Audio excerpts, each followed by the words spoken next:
किसी ने पूछा है कि जब हमें कुछ पाना हो, हम उसको पाने के लिए पूरा प्रयास करते हैं लेकिन फिर भी ईश्वर वो हमें नहीं देता, तो फिर क्या करें? क्या हमारी किस्मत में दोष है? मैं आपकी इस बात से सहमत हूँ कि अगर हमें कुछ भी संसार में पाना हो तो हमें अपना 100% लगाना ही पड़ेगा।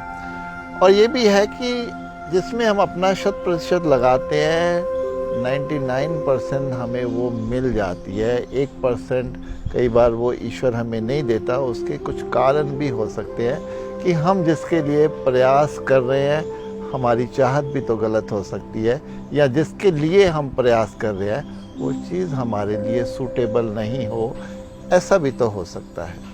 इसीलिए कुछ निर्णय हमें ईश्वर के तो स्वीकार करने ही पड़ेंगे। ये जीवन ऐसा ही है, ये हमारे तो हाथ में नहीं है। जैसे हम लेटते हैं तो नींद उसकी तरफ से आती है, हम ध्यान में बैठते हैं तो ध्यान उसकी तरफ से आता है। ऐसे ही हम अपने कर्म करते चले जा रहे हैं और जो फल है वो भी तो उसकी तरफ से आता है। इसलिए हमें निश्चिंत रहना चाहिए कि हम अपना प्रयास करते रहेंगे। अगर वो हमें नहीं मिलनी है, हमारे लिए नहीं सूटेबल होगी, तो हम उसमें अपने आप को राजी करना ही पड़ेगा। दूसरा आपने पूछा है कि इसमें क्या हमारी किस्मत का दोष है? ये बात और पहली बात में कोई ज़्यादा अंतर नहीं है, क्योंकि किस्मत भी हमें ही बनानी पड़ती है, उसके लिए हमें प्रयास करने पड़ते हैं। फिर वैसे ही है कि जो चीज़ हमारे लिए सूटेबल नहीं हो, हमें नहीं मिलती, तो हमें लगता है कि हमारी किस्मत में दोष है। ऐसा नहीं है। इसलिए अपने आप को इन सब बातों से मुक्त रखें, अपना जीवन सरलता से, सहजता से जिए। श्री कृष्ण ने भी कहा है कि अपने कर्म करते जाओ, फल की चिंता मत करो।